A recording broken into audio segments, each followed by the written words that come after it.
Good day everyone. Today we're gonna discuss about the history of volleyball.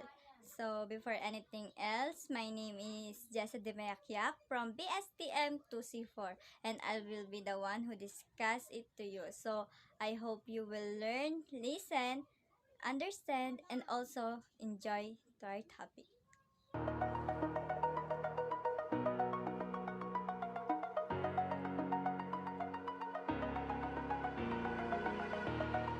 Over the edge, feel like I'm floating through the air. Volleyball is a team sport in which two teams of 6 players are separated by a net.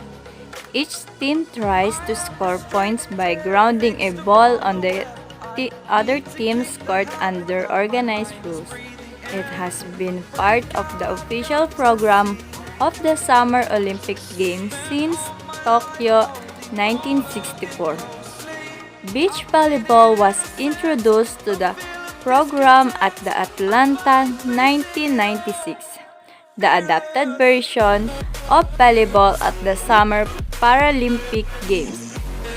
The game of volleyball, originally called mintonet, was invented in 1895 by William G. Morgan.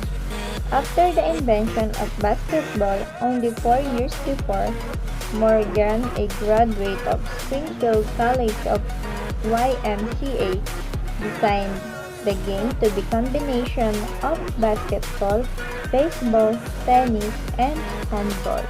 In 1960s, new techniques added to the game include the soft spike or dink, forearm pass, bump, blocking across the net, and defense diving and rolling.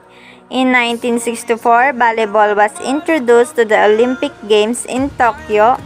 Japanese gave us the modern version of the In 1983, the Association of Volleyball Professionals or AVP was formed. Also in 1984, the US won their first medal at the Olympics in Los Angeles. The men won gold and the women the silver. In 1988, the US men repeated the gold in the Olympics in Korea. In 1916, Philippines an offensive style of passing the ball in a high trajectory to be struck by another player, or the set and the spike, were introduced. In 1974, the World Championship in Mexico were telecast in Japan. Also in 1975, the U.S. national women's team began a year-round training regime. In 1917, the game was changed from 21 to 15 points. In 1919, American Expeditionary Forces distributed 16,000 volleyballs to its troops and allies. This provided a stimulus for the growth of volleyball in foreign lands. The court dimension of a volleyball court is 9 meter by 18 meter or 29.5 feet by 51.1 feet, divided into equal square half by a net with a width of 1 meter. The top of the net is 2.43 meters above the center of the court for men's competition and 2.24 for women's competition, varied for veterans and junior competition. These are numbered as follows starting from Area 1, which is position of the serving player. After a team gains the serve, also known as siding out, each member must rotate in a clockwise direction with the player previously in Area 2 moving to Area 1 and so on with the player from Area 1 moving to Area 6. Each player rotates only one time after the team gains possession of the service. The next time each player rotates will be after the other team wins possession of the ball and loses the ball.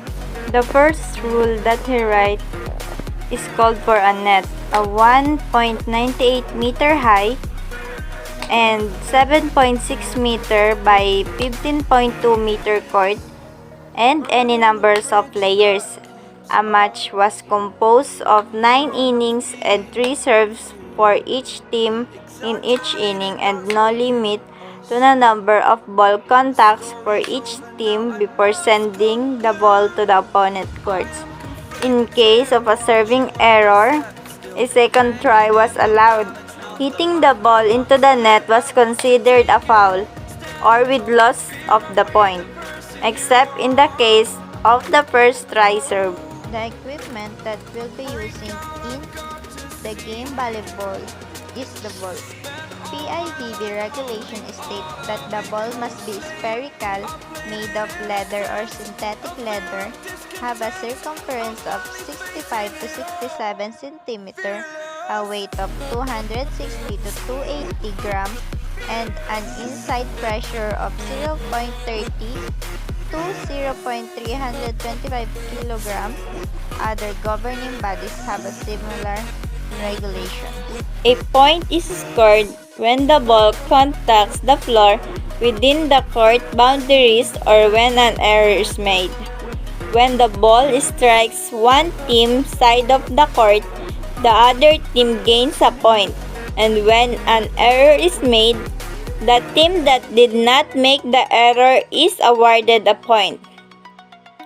In either case, paying no regard to whether they serve the ball or not.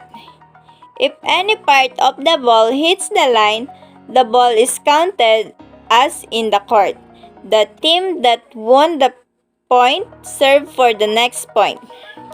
If the team that won the point served in the previous point, the same player serves again.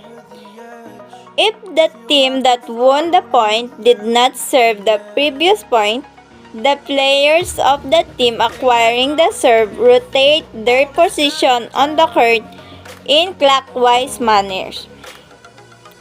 The game continues with the first team, the score of 25 points by 2-point margin awarded the set. Matches are best of 5 sets and the 5th set, if necessary, is usually played to 15 points. The gameplay of a volleyball is each team consists of 6 players. To get play started, a team is chosen to serve by a coin toss. A player from serving the team throws the ball into the air and attempts to hit the ball so it passes over the net on a course such as it will land in the opposing team's court. The opposing team must use a combination of no more than 3 contacts with the volleyball to return the ball to the opponent's side of the net. These contacts usually consist first of the bump or pass so that the ball trajectory is aimed toward the player designated as a setter. Second of the set by the setter so that the ball's trajectory is aimed toward its spot where one of the players designated as one attacker can hit it, and the third by the attacker who spikes or jumping raising one arm above the head and hitting the ball so it will move quickly down to the ground on the opponent's court to return the ball over the net. The team with possession of ball is that trying to attack the ball described as it's said to be on offense. So guys, this is the end of our discussion. So I hope you learned about our topic. So again, my name is Jessa Dimayakyap and thank you for watching this video.